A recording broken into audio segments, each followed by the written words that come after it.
السلام عليكم ورحمة الله وبركاته. ازيكم يا حبايبي؟ عاملين ايه؟ يا رب تكونوا بخير. النهاردة بقى يوم جديد كده. انا عندي اختي، ده مش مطبخي طبعا. آه فقلت بقى اعمل لهم حاجة حلوة كده، هما بقى طالبينها مني. يعني انا عملتها في القناة مرة طبعا. هي بقى بصراحة طالباها مني، قالت لي انا عايزة بقى ايه، عجبني لما اكلته عندك فعايزاكي تعملي لي. قومي بقى اعملي لنا حاجة حلوة. فطبعا ولاد اختي واختي وكلنا متجمعين كده، ربنا يجمعنا دايما يا رب. فقلت بقى اقوم اعمل لهم حاجه حلوه. انا هعمل سينابون. بس دي اعمل الصوص الاول عشان احطه في التلاجة على بال ما اخلص العجينه بخمرها بكله كده. دي علبه لبنه، اللي هي اللبنه الكريمه، بس جميله قوي. انا مش هحط العلبه كلها. وحطيت كريمه طهي، اللي هي العلبة الصغيرة دي، بس حطيتها كلها في الأول يعني. وهنحط 3 معالق أو 4 معالق سكر، برضو حسب ما انت عايزة ان هو يكون مسكر او خفيف. يبقى حطينا ال- الكريمة اللباني، العلبة اللي هي الصغيرة. وحطيت من اللبنة دي، انت بتعززي الطعم، مش عايزة تحطي ما تحطيش براحتك.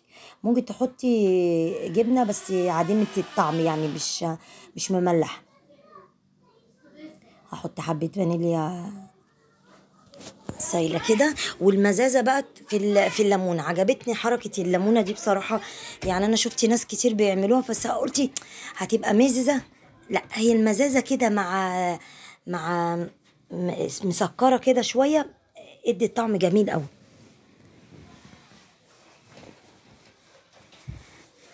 هحط معلقتين زبده ويبقى هنا كريمه طهي. العلبه الصغيره. انا بقول لكم اللبن جايز احتاجه وجايز لا، بس انا ما احتاجتش اللبن. حطيت معلقتين زبدة، معلقتين زبدة يعني كبار. والعلبة الصغيرة اللي هي كريمة الطهي. واللبنة زي ما انتوا عايزين تحطوا ما تحطوش خلاص مش مهم، هي هتبقى مع كريمة الطهي يعني حاجة جميلة. ولو ما فيش كريمة الطهي، ممكن تحطي لبن بودر على سكر بودر، برضه هتعمل معاكي. انا عاملة قبل كده على القناة، هتعمل معاكي صوص جميل قوي. انا حطيت 3 معالق كريم شانتيه. قلت ازود الطعم تاني. بقول لكم والله كان صوص خطير.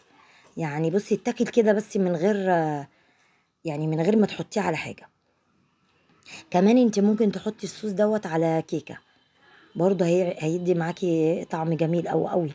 انا جربته، هو فاض كتير، فعملت لهم صينيه كيكه كده بقى، بس يعني مع نفسي كده ما صورتهاش والله. وحطيت قلت هعملها تاني مره تاني على القناه ان شاء الله وتشوفوها.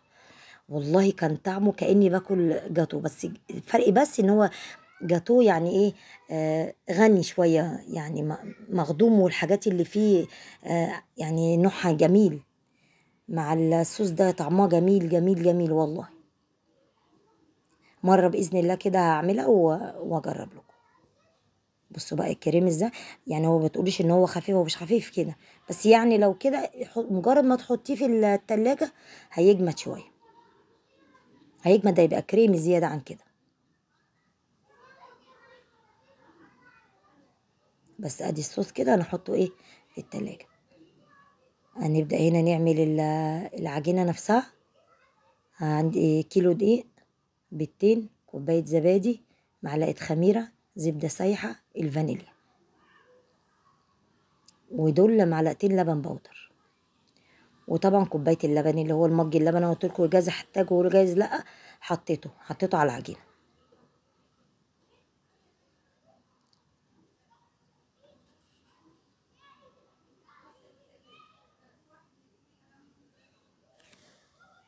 هحط الكيس كله ما دام انا يعني الدقيق انا واثقه فيه فما بنخلهوش بصراحه.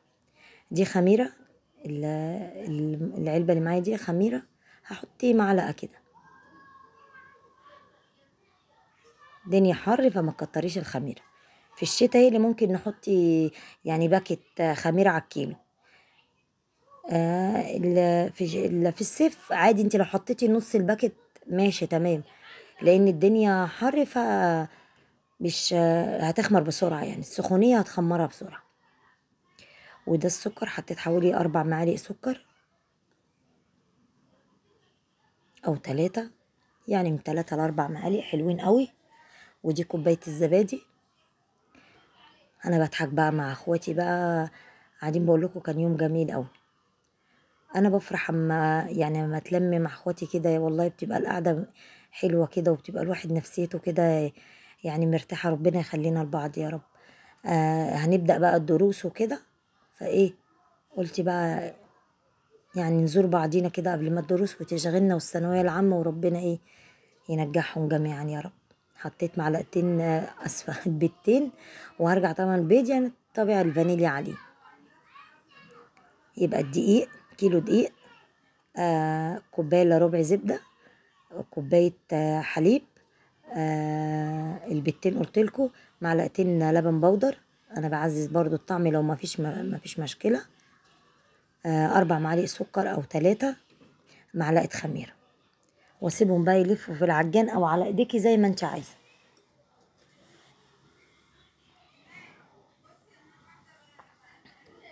ابدا بقى احط السوائل حبه حبه. ممكن تحطي ميه، انت كده كده حاطه لبن بودر. لو عايزه تحطي ميه حطي ميه. الميه مش دافيه ولا حاجه، عشان الدنيا حر، فهي نازله من الحنفيه، الميه دافيه يعني لوحدها. فهبدا احط السوائل حبه بحبه.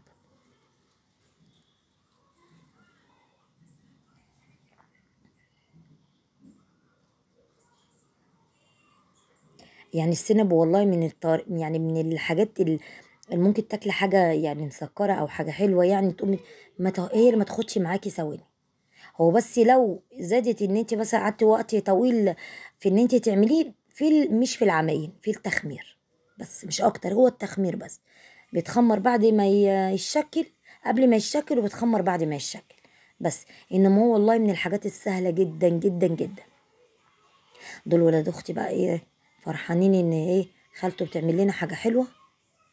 والله اتعشوا بيه امبارح، وبيبقى جميل شاي بلبن كده بقى او كوبايه نسكافيه.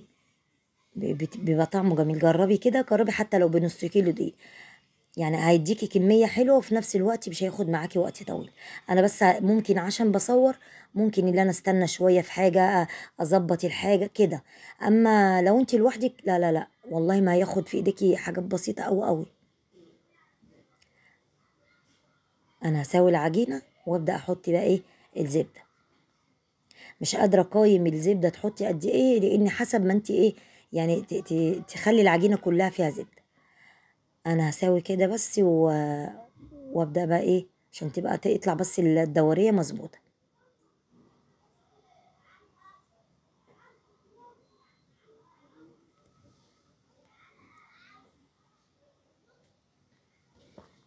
ولا تخليها ان هي يعني سمكها عالي قوي. اقفل يا حمزه الباب. ولا تخليها ان هي سمكها عالي قوي، ولا تخليها ان هي ايه سمكها واطي.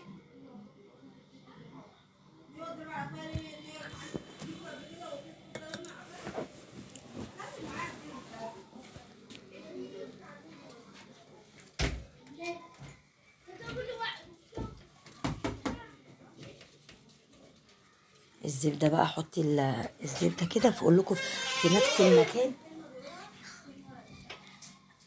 اللي ايه بص، يعني خليها كلها حول مش بفرشه. يعني انا احسن لي اللي هي بايدي يعني. تعرفي تحكمي في كل مكان في ايه، يعني خد ان هو خد اكتفى بين الزبده ولا لا. انا الزبده اللي بستعملها دي زبده فرن عاديه.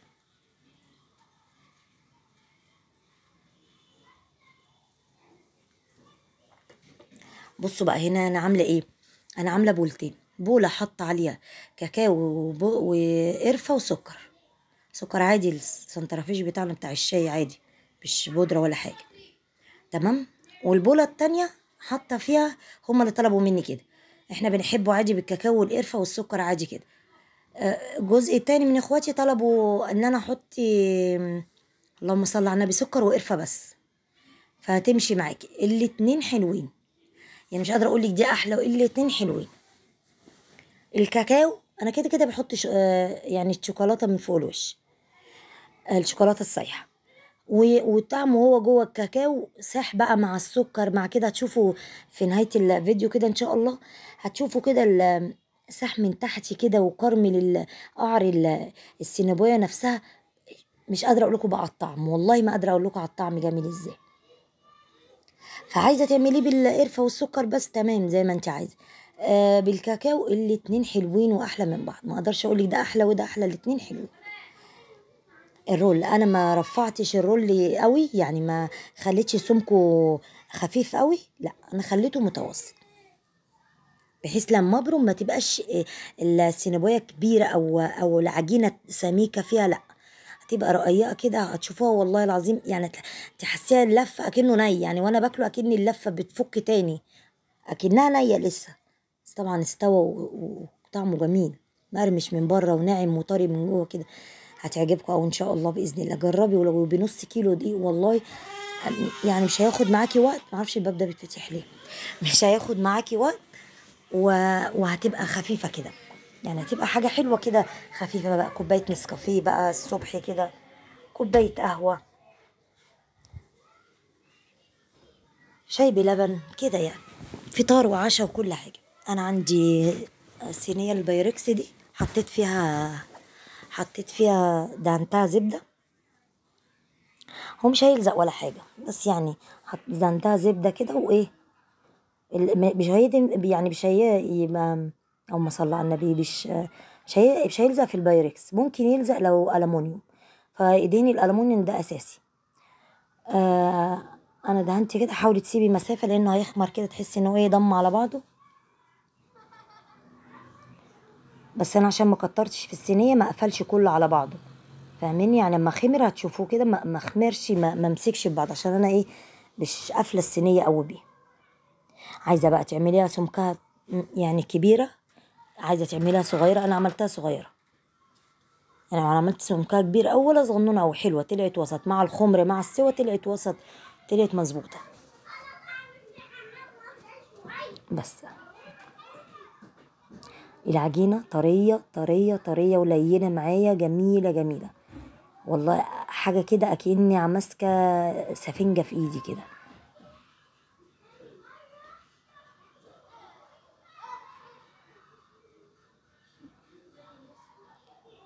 وبعدين تاني بالبتاع دي ما سويتش بقى العجينه، لان كده كده انا بعرف اظبطها، فمش لازم بقى تسوي من الجناب.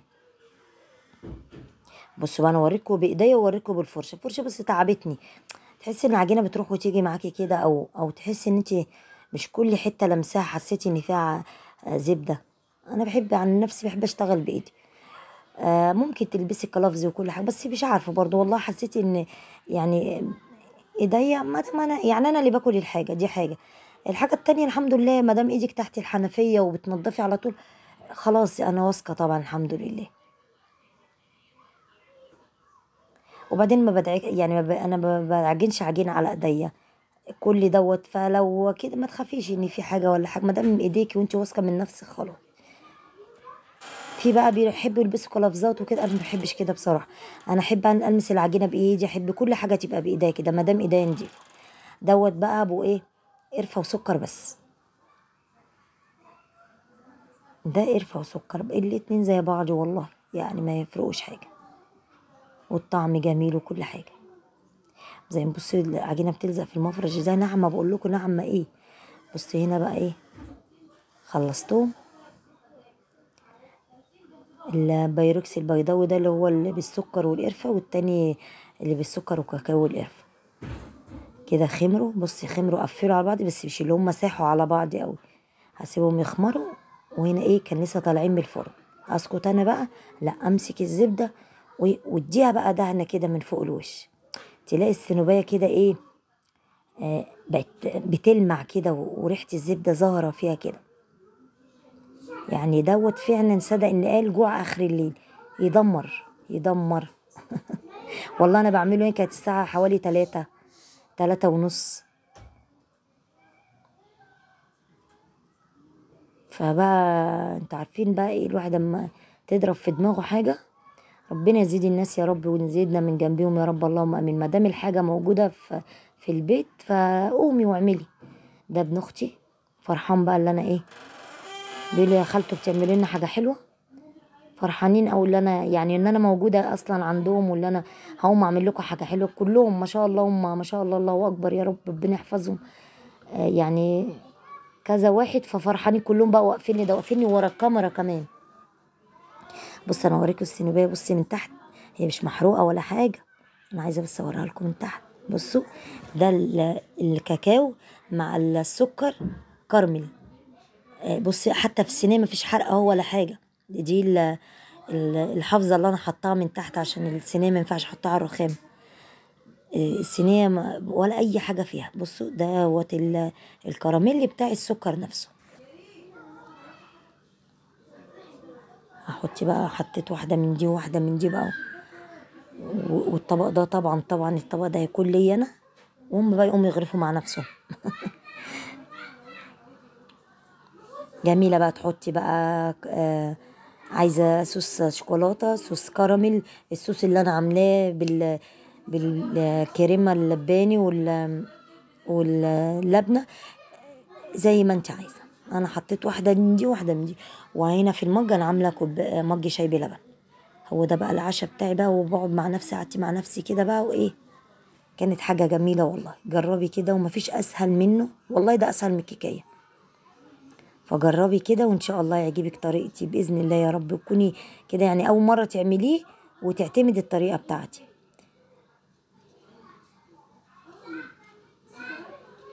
قلت بقى اجرنش بقى الطبق، يعني ايه، بدلع الطبق شويه.